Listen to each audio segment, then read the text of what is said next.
Hi there. You're listening to the Voice with Action podcast. I am your host, Deb Balico.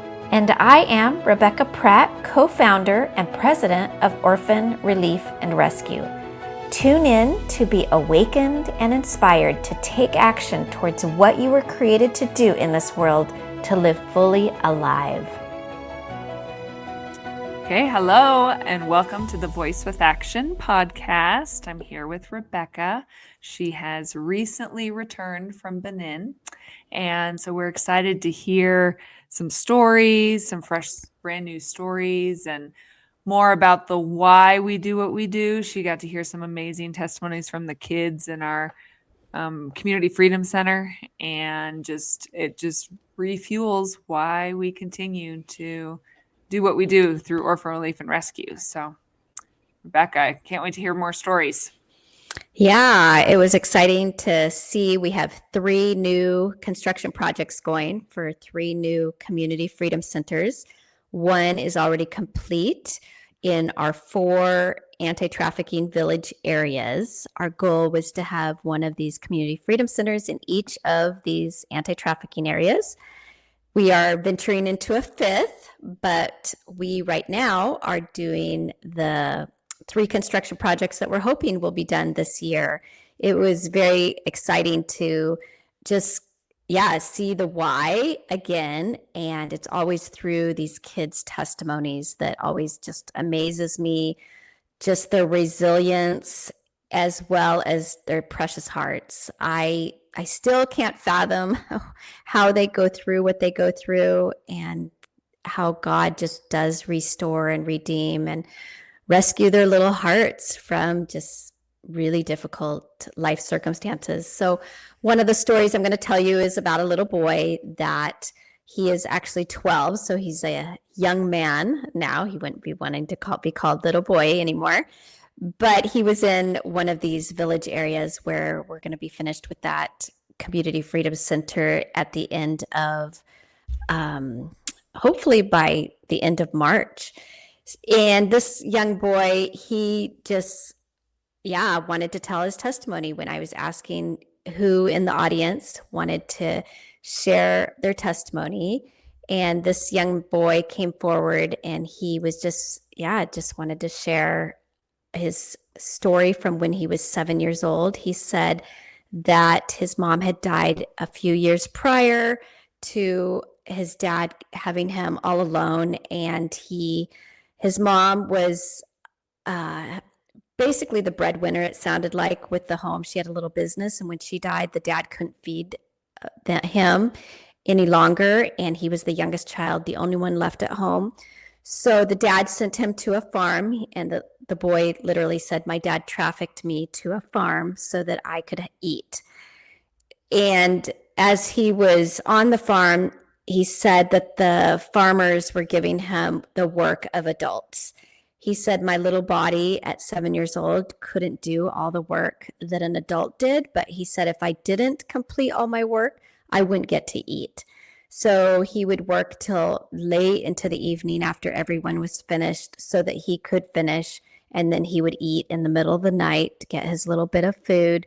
And then he would wake up when everybody else woke up as soon as the light shone through their window.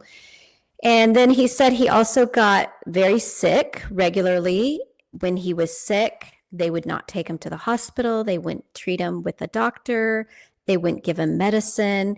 He said, "If I died, I died. If I lived, I lived." He felt like this is how he probably would die if he stayed. He would watch the farmers with their own kids, and when their kids would get sick, they would be taken to a hospital. And he said that, they really did care about their own children, but not about him, not for him. So after a couple months of that, he ran away and went back to his dad. He said his dad was very sick at that point and ended up dying soon after he returned. Then he had siblings that were not living in the home. They were grown, and they came the day his dad died. They came and they said, "You're the youngest, and we don't believe that you're actually even the biological son to our dad. So you don't inherit anything." It's all of ours. So they stripped his little mud hut of anything that he had in it. And he said they even stripped me of my clothes. He said, down, even my underwear, he said they took. So he said, here I am, 7 years old. I don't have any clothes. I don't have anything. I don't have any way to get food. And he's like, I was trying to figure out, like, the only thing I can think of is I have to go back to a farm so that I could do work again so that I could get food. So he's like, but I can't even go to a farm because I'm naked and I have to at least have some shorts to be able to work on a farm. So he's walking around his village. He sees a friend. He's trying to ask anybody for help. Please help him get some money so he gets some clothes. Nobody's helping him. He had a little friend that was his same age, and it was a little girl. And she said, you know, if you could find these people in our village that are helping people like you. And she didn't know what Orphan Relief and Rescue name was. And she says, but I know there's people that can help you, and they're helping other kids like you. So you need to find them.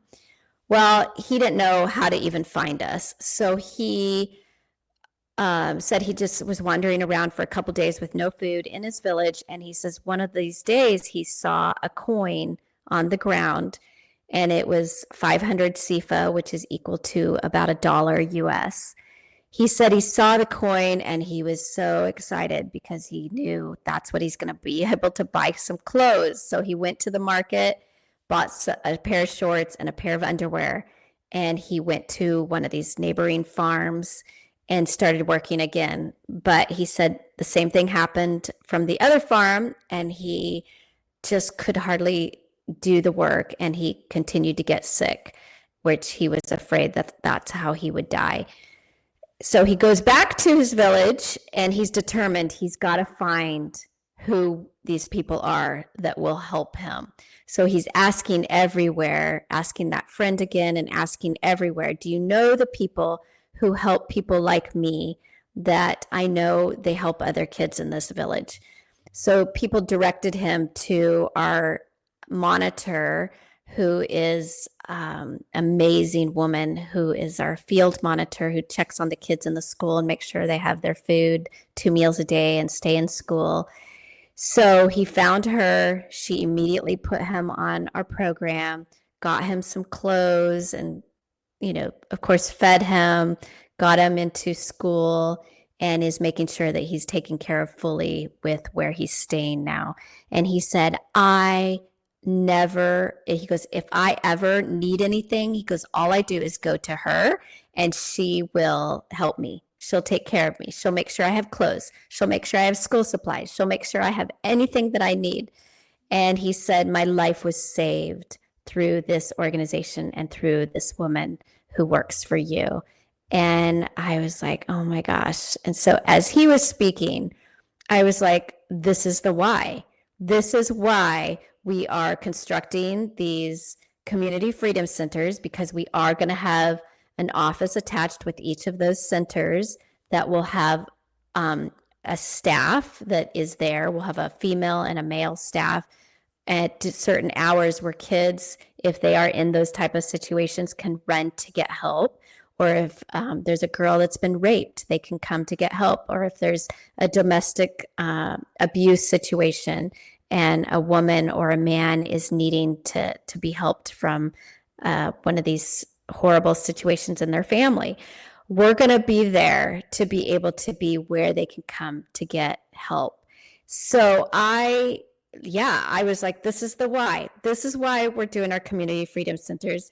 If we had our community centers already built by the time this one boy was trying to find us when he was 7 years old, so that would have, he said it was 8 years old when he finally found our monitor, our field monitor. So that was 4 years ago. We had no community freedom center in existence yet.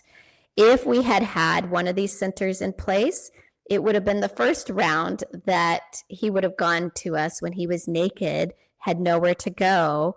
He would have been able to come straight to us because everyone in the village would have known where to send him. And I was like, oh my gosh, this is why we're doing these community freedom centers, which of course I knew before, but it was just another tangible story of the why. And, I'm always shocked. These stories are shocking. And I go away from these stories and I just am like, how can kids be treated this way? Number one, how can family members treat kids this way? Number two, and I don't understand it. All I can say is that I'm so thankful that we are there. I'm so thankful that we're going to have an extra layer of protective measures in place in these villages where kids could get help. They don't have to run to a farm to try to figure out how to get food every night and work their little bodies to a bone. And many of them do die at a young age because of that. I am so thankful that we get to do this in partnership with God. And this is how God is choosing to be another resource of rescuing and redeeming and restoring these kids' lives, which is beautiful. And many of you listeners are helping fund these, not only these centers, but also fund Orphan Relief and Rescue to make sure that we can continue these programs. And it is miraculous what's happening on the ground. I am in awe every day. And, story after story, these kids, and, I asked this little boy, I said, do you know Jesus? And he said, yes. And I have learned about Jesus through your program. And I know that it was Jesus that saved my life and that brought me to you. And I said, yeah, I believe that too.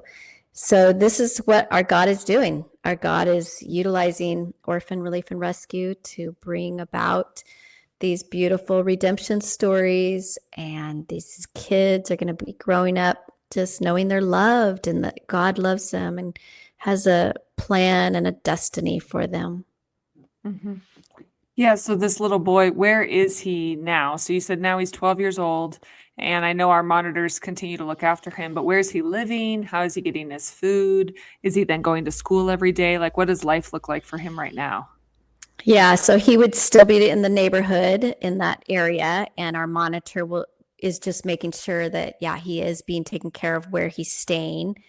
And he is going to school every day. He's checked on every single day by our monitor to make sure he is not missing from school. And yeah, he is fed 2 meals, sometimes 3 meals a day, depending on if he makes it to breakfast where all the kids come, and they usually do. They usually don't miss a meal. And yeah. Wow.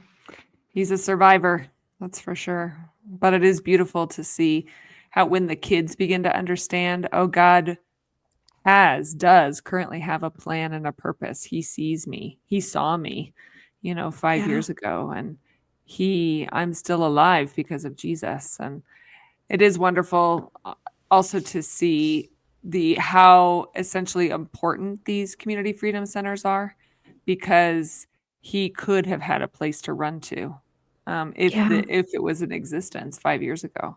And so that's the reason that we're doing these. And so were there any other stories that you heard from kids while you were there? Yeah, lots of different stories of kids that there was another girl in that same meeting, and she said that her parents were both dead and she didn't know what she was going to do because no relative wanted wanted to take care of her as well. And so she felt, what in her terms she would say, thrown away by her relatives. And she came on our program pretty quickly after that as well. And so she was saying the same stories that, her life was saved through Orphan Relief and Rescue. And just, yeah, story after story of just hardship. These parents are entrenched in the religion of voodoo, which does sever their natural affection for their children. And it is, without Jesus, there is no answer for them to get out of this cycle of not only poverty, but not valuing their children's lives, not valuing their family's life. Once we see them come to Jesus, literally everything changes, and they begin to value their children, value their family, value their neighbors' children even. I have so many parents coming up to me and telling me, their neighbor died and they took in their neighbor's, baby, and they were making sure that their baby would survive. And of course, they're asking us if we'll help them with their baby, this baby. But I just look at them and I just say, thank you. Thank you for caring. Thank you for loving your neighbor's child when you didn't have to. And I see Jesus through that. It's beautiful. We actually just bought property as well to do more agriculture in one of these areas next to our community freedom center that we're building. And we went to tour the chief of the village, and then there was 3 of his elders that he brought, and they wanted to meet with us and talk about what's happening in their community. And I knew that we had just purchased some property to do some agriculture on, and so I hadn't seen it yet. So our country director said, let's all get in the van and let's go see it. So the chief of the village and his elders, they jump in our van and we drive to this little rural area. And one of the ladies next to the property that we just purchased is on our savings and loan program.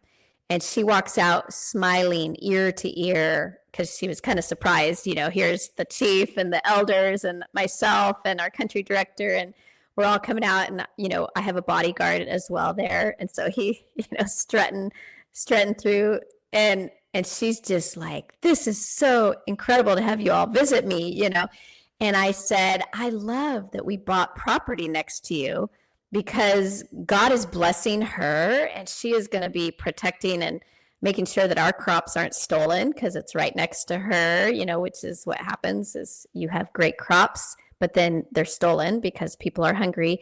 But it's going to be right next to her. And she says, my life has been so blessed by the savings and loan program and by God. And I'm just so excited to have your property right beside me. And I was saying, I'm so excited you're beside our property. And I was just like, this is what God sets up.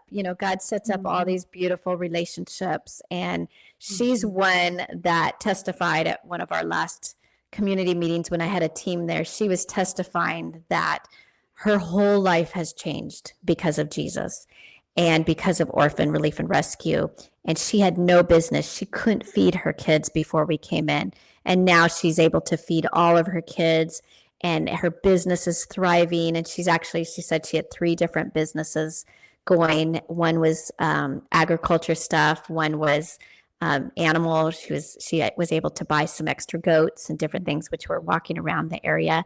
And then I think she does some knitting or something, sewing or knitting. There is her 3rd business. But she was testifying that, her businesses were thriving. She was doing amazing. And she said, and one day, I'm going to own a car lot. And everybody starts laughing, of course, because that's like a big deal to have a car lot. And she says, you're all laughing now, but you wait and see. I am going to own a car lot one day. And I looked at her and I thought, you know what? She probably will, but it was so cute. But, these villagers are testifying that God is the change agent. God is the one that is changing everything. And if you listen to the podcast of our country director a couple weeks ago, where he was saying, you know what? We have the secret. We have the secret to how change can happen and how lives can be transformed and how villages can be transformed. And our secret is Jesus. That's the secret. That's what other organizations come in that don't have the Lord, don't have Jesus. And they're asking us, like, why is everything we do not work like what we see you guys do? And it seems that everything you touch is successful. What is the secret is what they're asking us. And we're not too shy to say it's Jesus. It is Jesus. And that's the change agent. So it's very cool to see what God is doing. And it's miraculous. Yeah, you mentioned, because we have a little bit more time, so I wanted to hear about the meeting that you had with the chiefs and the village counselors, because I do often have people ask me, what is the relationship like between ORR and the leaders in the village and the community? And do they receive the savings and loan program well? Do they receive these anti-trafficking? How is that received by the leaders in the village? And so I was could you speak a little more to that relationship and how we even go about buying land? Yeah, everything is done through the chief. When we first come into a village, that's the first thing that we do is we meet with the chief of the village, we meet with the mayor of the area, and we ask them, what are your greatest needs in this village? And they're quick to say, we need food, number one. We need businesses. We need, all this practical things. We need water. We need, and so they'll name off all the practical things. So we start building that friendship with these chiefs and bring in, first the intercepting kids from being trafficked. That's our first program, is making sure kids are not sold into slavery. Then the savings and loan program comes after that from the parents who are selling their kids and have no other means to survive. So that's why they're selling their kids. Then the community freedom centers are the third phase, basically, of coming in with that. What we've seen is these chiefs are fighting for getting help for their kids and for their communities, but the villagers don't want change. They want their, a lot of them are the traffickers that don't want their businesses thwarted, and people are making money from this. So it's a big deal. And we have just tried to work hard to share with them, not only is this good for you, it's good for all of your families, it's good for your whole village, but there is regular death threats to these chiefs. They're asking us to pray for their lives, pray because they want to usher in what everything that we have to offer, including Jesus. And they see that this has been a change agent for them. So yeah, it's something that we ask people to be praying for these chiefs. Pray that their lives are spared. Pray that they have wisdom and discernment. And a lot of times, when we were in the van driving to the property, I asked that chief in particular, I said, what are some things that we can pray for you on? And that's exactly what he said. He says, pray for my life, pray for peace, because there is a lot of things that I have to deal with because people don't want change here. But we need change, and we want everything that you are bringing in. And that was one chief, and then went to the next meeting, and the same thing with this next chief. So these chiefs really are putting their life on the line to see change in their villages and see a way of life that has been for hundreds of years in their villages. People using people to better their life, and really are destroying their village under what they would say is their cultural practice of this voodoo practice and religious practice that they don't want to give up, and they want to continue to harm people through that. So it's a cultural thing that we just tell them, you know what, we love the beauty of the culture that you all have here, which the beauty of the culture is how they dress. They dress amazingly, how family oriented they are when they're not entrenched in the voodoo religion, and they love each other. And we love the music, how rhythmic they are, and how they love to dance, and just, oh my gosh, they're incredible dancers, just naturally, Everything about how God's created them and their DNA is beautiful. That part of their culture is beautiful. The part of their culture that's not is the trafficking, is the using children as a business. Those are things that have been basically webbed in because of poverty scenarios in their homes. So those are the part, and the abuse, parents beat their children to a pulp. This is just what they tell us this is just what we do, and those type of things are what we want to see halted. Basically the abuse and the harm of children is the part of the change things that we want to see brought in. Yeah. Yeah. And these chiefs seeing that too, and that trusted relationship that we have with them.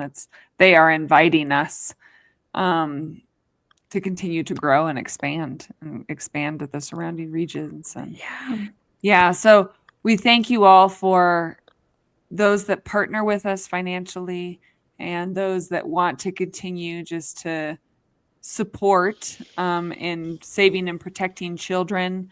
But we also need prayer partners. We need people that is what, is the foundation and for what we're doing. And so we ask for also, if you put on your heart just to pray for Orphan Relief and Rescue, pray for these elders, pray for our staff, pray for protection and wisdom and insight and for doors to open. And so thank you, and hope you have a wonderful week. Thank you for listening to the Voice with Action podcast. If you enjoyed today's episode, would you consider sharing or subscribing to this podcast and leave a 5-star review to help us grow? If you want to reach us or help us end child trafficking in West Africa, go to orphanreliefandrescue.org. That's orphanreliefandrescue.org. See you next week.